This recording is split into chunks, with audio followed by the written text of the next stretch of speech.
24 में राहुल बाबा और मोदी जी कौन प्रधानमंत्री बनेगा?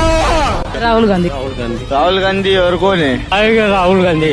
राहुल गांधी। राहुल गांधी। राहुल गांधी। राहुल गांधी। राहुल गांधी। वही राहुल गांधी। राहुल गांधी। जय हिंद दोस्तों। जैसे जैसे 2024 लोकसभा इलेक्शंस की तारीख पास आती जा रही है, वैसे वैसे ही चाय की टपरी चलाने वाले से लेकर कंपनी मालिक, पान की दुकान चलाने वाले से लेकर अरबपति, अमीर से लेकर गरीब और देसी से लेकर विदेशी, पूरे देश के लोगों के मुंह पे एक ही सवाल जो है, अगला प्रधानमंत्री कौन बनेगा? क्या लगातार 2 सालों से सत्ता के बाहुबली नरेंद्र भाई मोदी या हाल ही में बनाया गया विपक्षी गुट इंडिया अलायंस? यह एक वो सवाल है जिसका सटीक आंसर देने की बजाय हर न्यूज चैनल अपने अपने फायदे के हिसाब से उत्तर देता है। किसी की नजर में मोदी प्रधानमंत्री बनेगा तो किसी की नजर में राहुल गांधी। तो आज की इस वीडियो में हम एकदम न्यूट्रल एनालिसिस करेंगे on the topic who will win the Lok Sabha election 2024। और इस वीडियो के अंत तक एक ऐसे फैक्टर की बात करेंगे जो किसी भी पार्टी के और किसी भी व्यक्ति के चुनाव जीतने के चांसेस को 100% फिक्स कर देता है। आपका टाइम सेव करने के लिए हमने वीडियो को इन सेगमेंट्स में बांटा है, पर एक बेटर अंडरस्टैंडिंग के लिए वीडियो को पूरा देखें। तो चलिए शुरू करते हैं। Segment 1, the background. जैसे लड़की वाले रिश्ता पक्का करने से पहले लड़के का पूरा बैकग्राउंड निकालते हैं, वैसे ही हमें भी 2024 इलेक्शन में वोट करने से पहले मेन अपोजिशन इंडिया अलायंस का बैकग्राउंड समझना जरूरी है। एक ऐसी अलायंस जो मिलकर 2024 का चुनाव बीजेपी के खिलाफ लड़े, इसका सबसे पहला सुझाव बिहार के चीफ मिनिस्टर नीतीश कुमार को आया और 23 जून 2023 को पटना बिहार में हुई इंडिया अलायंस की पहली बैठक में इसका प्रपोजल 16 अपोजिशन पार्टीज के आगे रखा गया। इसके बाद 17 और 18 जुलाई को बेंगलोर में सोनिया गांधी की लीडरशिप में इस अलायंस की दूसरी मीटिंग होती है, जहां 10 और अपोजिशन पार्टीज के शामिल होने के बाद अलायंस का नाम इंडिया रखा जाएगा। इस बात को सहमति दी जाती है और 18 जुलाई के बाद बीजेपी ऑफिस में कुछ ऐसा माहौल था। मेरे को तो ऐसा धक धक हो रहा है मेरे को, क्योंकि अब अपोजिशन अलायंस में इंडियन पॉलिटिक्स के कुछ बड़े बड़े नाम शामिल हो चुके थे, जैसे राहुल गांधी, नीतीश कुमार, अखिलेश यादव, ममता बनर्जी, MK स्टालिन, अरविंद केजरीवाल, उद्धव ठाकरे, फारूक अब्दुल्ला, लालू प्रसाद यादव और भी कई सारे प्रसिद्ध चेहरे।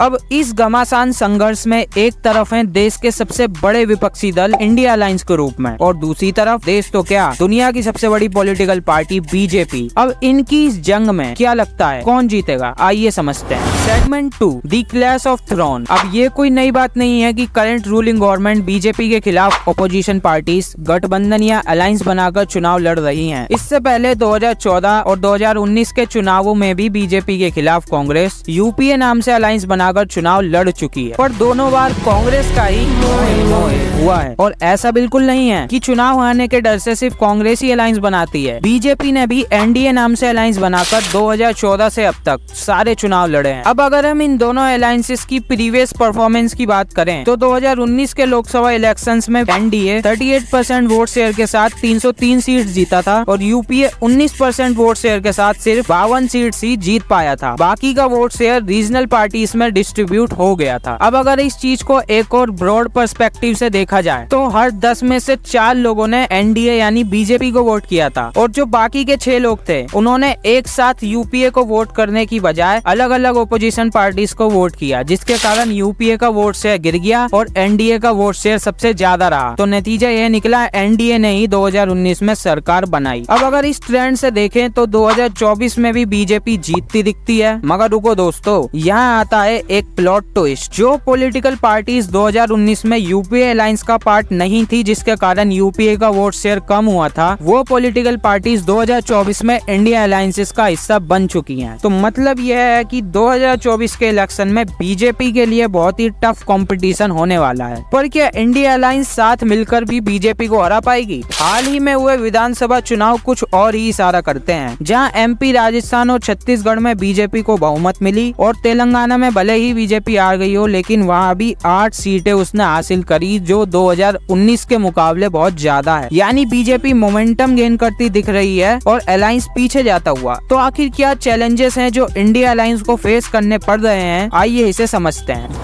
Segment 3 challenges within alliance. United we stand के नारे पे अलायंस तो बना ली, मगर यूनिटी तो कहीं नजर ही नहीं आ रही। अलायंस का नाम रखे जाने पर भी ये लोग आपस में बहस करने लगे। कोई कहता इसका क्रेडिट राहुल को दिया जाना चाहिए, तो कोई कहता ममता ने नाम रखा है, तो कोई कहता नीतीश ने, तो कोई केजरीवाल। अलायंस के अंदर यूनिटी इस कदर है कि सीट शेयरिंग के नाम पे ममता बनर्जी बंगाल के अंदर अलायंस के साथ चुनाव लड़ने को तैयार नहीं है, भगवंत मान पंजाब के अंदर इनके साथ चुनाव लड़ने को तैयार नहीं है, और अखिलेश यादव अगर यूपी के अंदर राजी भी हो गए तो वो सिर्फ 11 सीट ही अलायंस को देंगे। और सबसे बड़ा सेटबैक तो भैया तब लगा जब नीतीश कुमार अलायंस छोड़ के एनडीए में शामिल हो गए। मतलब जिसके दिमाग में ऑपोजिशन अलायंस बनाने का, ऑपोजिशन को यूनाइट करने का आइडिया आया, वो ही अलायंस छोड़ के भाग गया। अब इतना सब हो जाने के बाद देश की जनता इनसे क्या ही उम्मीद रख सकती है? जिनसे अलायंस स्टेबल नहीं रखी जा रही, वो देश को कैसे स्टेबल रखेंगे? और दूसरी बात यह है कि एनडीए के पास अपना एक strong PM face Narendra Modi के रूप में है, मगर अलायंस अपना पीएम किसे बनाएगी? इतने लीडर्स में से कोई भी रूठ गया तो अलायंस वही खत्म। राहुल गांधी ने अच्छी कोशिश करी थी, भारत जोड़ो यात्रा और न्याय यात्रा निकाल के, जो अभी भी चल रही है, मगर बाकी सारे नेताओं को उनके राज्य के बाहर जानता कौन है? वही कुएं के मेंढक वाला हाल है सबका। तो ऐसा क्या हिडन फैक्टर है जो रूलिंग पार्टी के जीतने का कारण तो बन रहा है, मगर अलायंस को भी जिता सकता है? सेगमेंट 4 दी हिडन फैक्टर। तो दोस्तों, जिस हिडन फैक्टर की हमने शुरुआत में बात करी थी, वो हिडन फैक्टर है हिंदुत्व। जी हाँ दोस्तों, हिंदुत्व ही वो हिडन फैक्टर है जो रूलिंग अलायंस एनडीए व पार्टी बीजेपी का बेस है। और हाल ही में इनॉग्रेट हुए श्री राम मंदिर के बाद तो बीजेपी के जीतने के चांसेस इसने 100% कर दिए हैं। तो अगर अलायंस भी हिंदुत्व फैक्टर का इस्तेमाल करे तो शायद बीजेपी को कांटे की टक्कर दे सकती है। ऑलराइट दोस्तों, इस एनालिसिस से आपको क्या लगता है? बीजेपी फिर से सत्ता ग्रहण करेगी या अलायंस इस बार बाजी मारेगा? कमेंट्स में हमारे साथ शेयर करें। वीडियो पसंद आया तो लाइक करें और अपने फ्रेंड्स और फैमिली के साथ शेयर करें। इंडियन हिस्ट्री और पॉलिटिक्स को एक सेंट्रिक, अनबाइस्ड और न्यूट्रल वे में समझाने की हमारी इस जर्नी में हमारा साथ देने के लिए सब्सक्राइब करें। श्री राम मंदिर यूपी की इकोनॉमी को कैसे बूस्ट करेगा, इसको जानने के लिए इस वीडियो पर क्लिक करें। मिलते हैं आपसे नेक्स्ट वीडियो में, तब तक के लिए जय हिंद, जय भारत।